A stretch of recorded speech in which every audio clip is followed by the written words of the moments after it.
Ayan mga kaimala, nagluto ko ngayon ng ampalaya. So ito yung ating menu. Naliwa na ng ampalaya, sibuyas, kamatis, bawang at yung itlog natin dyan. Then mag-start tayong mag-isa ng bawang, sibuyas, ang isunod natin at syempre yung ating kamatis. So ayan, lutuin lang natin ng mabuti yung ating sibuyas, bawang at kamatis. Yung talagang kumakatas na yun, lumabas na ang kanyang aroma, bago natin ilagay yung ating ampalaya.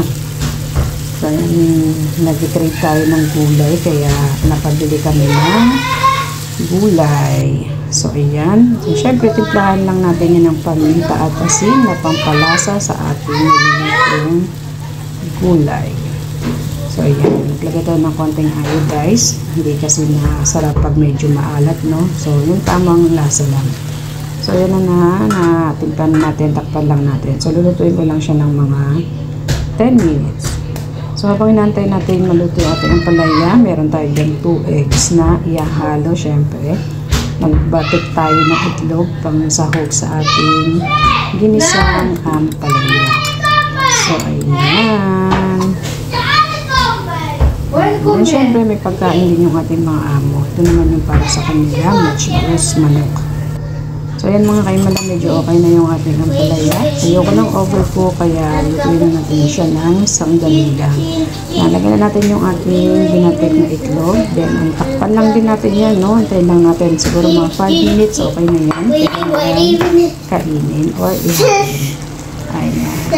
So, enjoy watching and enjoy cooking sa mga gaya ko na nagluluto sa mga oras na ito. Happy eating and happy eating everyone, and thank you for watching. Siyempre, and God bless you po sa inyong lahat. At salamat din po sa ating mga bagong followers and subscribers na nagsusubscribe po Himala Vlogs. So ayan mga kahimala, for today's video, so nagluto ako ng ampalaya para sa amin ni Jana. So ito yung aming ulam, pero ako papapakin ko lang yan kasi nag-rice ako kaninang umaga. So ngayong lunch is magkukulay lang ako.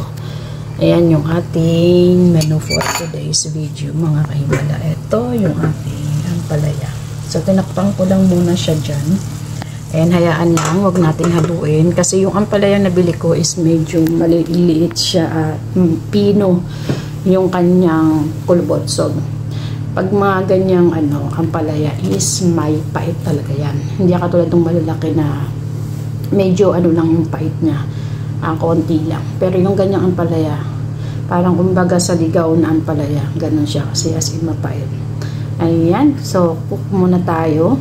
And habang nagluluto ako ng aming ulam, nakasalang din yung kanilang pagkain yung sa mga ama ko. So,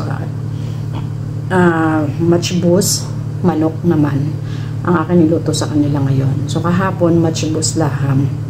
Ngayon naman, matchbox ang tawag sa ating menu para sa ating mga ama. So, yan. Ayan. Yan ang menu today para sa ating mga bossing. Thank you for watching.